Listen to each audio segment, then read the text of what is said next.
para fines documentales, habría que remontar esta historia al año 600 de nuestra era, durante el esplendor de la cultura maya, en los tiempos de Kinich Yanab Pakal.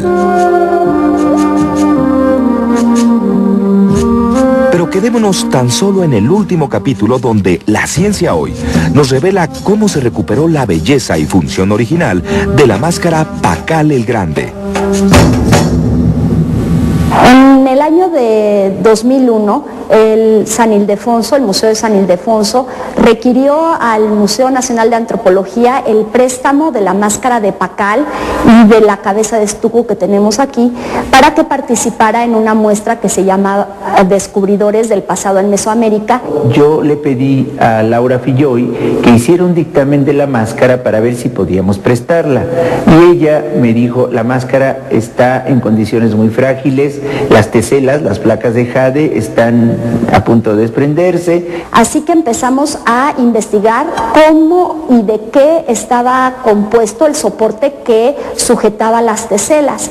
Y para nuestra sorpresa nos dimos cuenta de que estaba hecho de materiales tan diversos como espuma de poliuretano, yeso, carbonato de calcio coloreado, papel, pero lo peor de todo es que se utilizó en algún momento de la historia de la restauración de la máscara, plastilina.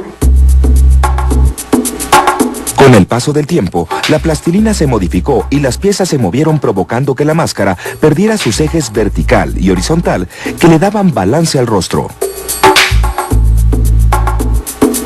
La restauración de la máscara de Pakal, como ya sabemos todos, se llevó a cabo dentro de un proceso multidisciplinario en el que participaron antropólogos físicos, conservadores, arqueólogos, historiadores del arte, químicos, biólogos, geólogos, y todos ellos con el objetivo de lograr una óptima restauración de una obra maestra del arte mesoamericano.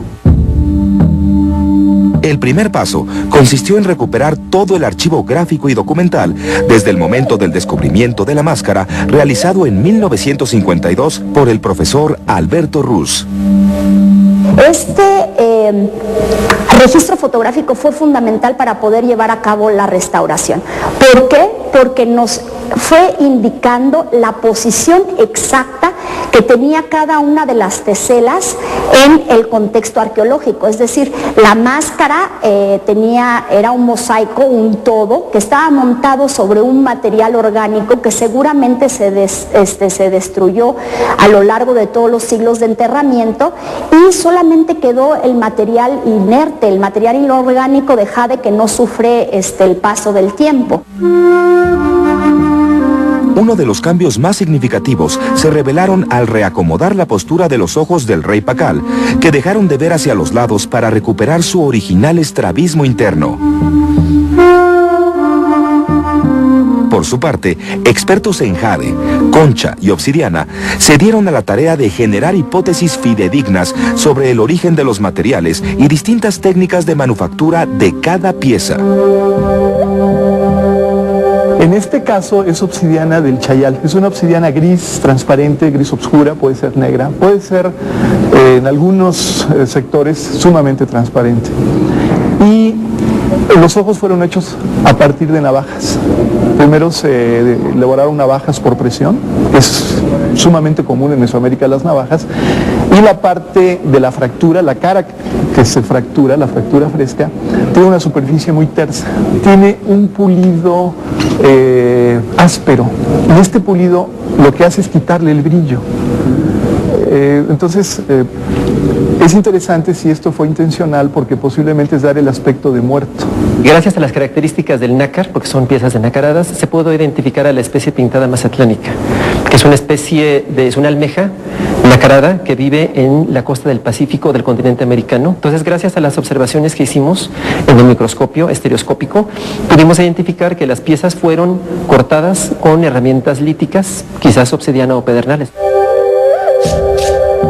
El jade no es solo el material predominante, sino que le aporta simbolismo a la máscara. Para el mundo maya, la piedra verde está ligada a la fertilidad y a la vegetación.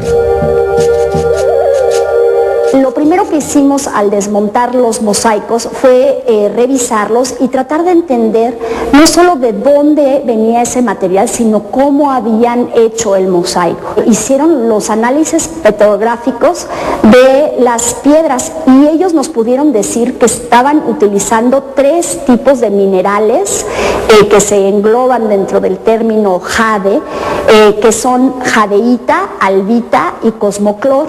3 minerales que, por lo que hemos podido ver, no se encuentran en Mesoamérica.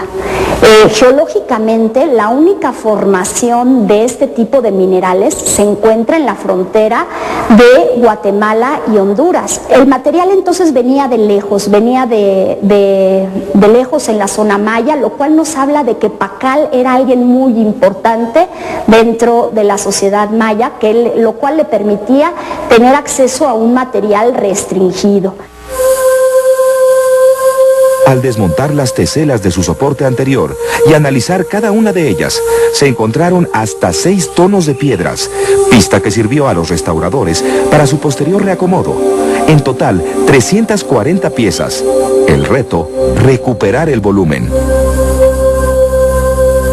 Sabíamos que estos dos esculturas de estuco que tenemos aquí, que fueron encontradas en 1952 bajo el sarcófago, eran retratos de Pakal.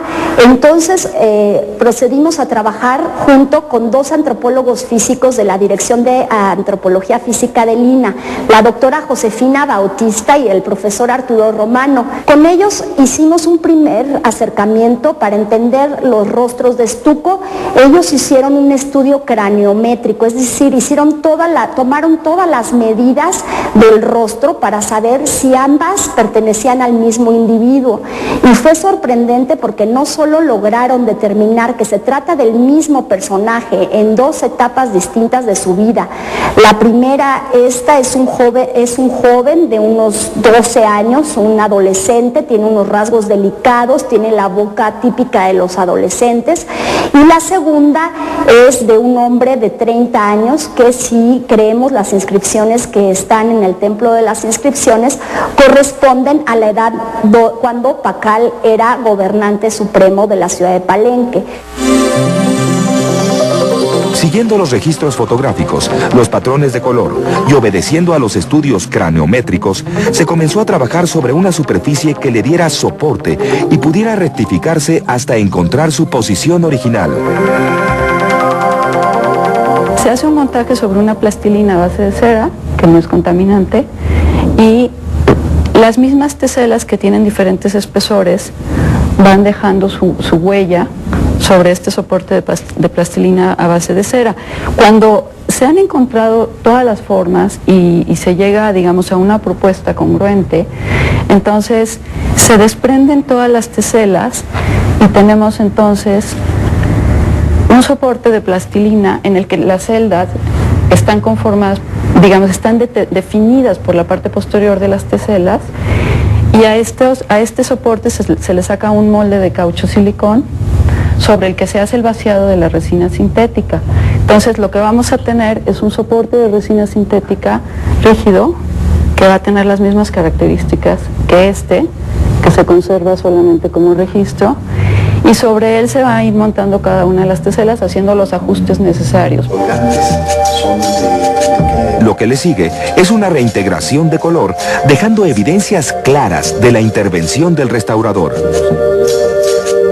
El resultado lo puedes apreciar en conjunto con su pechera y todos los elementos del entierro original en la Sala Maya del Museo de Antropología. Un trabajo que marcó el camino para restaurar al menos otra veintena de máscaras mayas que esperan recuperar su imagen original.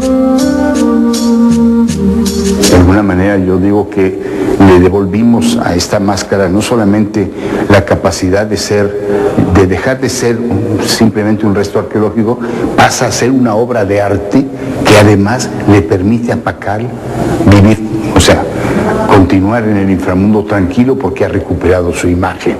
Yo creo que es una gran lección que queda en la historia tanto del museo como de la conservación, porque muestra que cuando el trabajo es interdisciplinario, cuando se convoca a quienes pueden decidir y pueden hacerlo correctamente y el resultado lleva un proceso tan nítido, tan transparente, pues nadie puede dudar que es para mí uno de los trabajos más extraordinarios que se ha llevado a cabo en esta ardua labor de la restauración.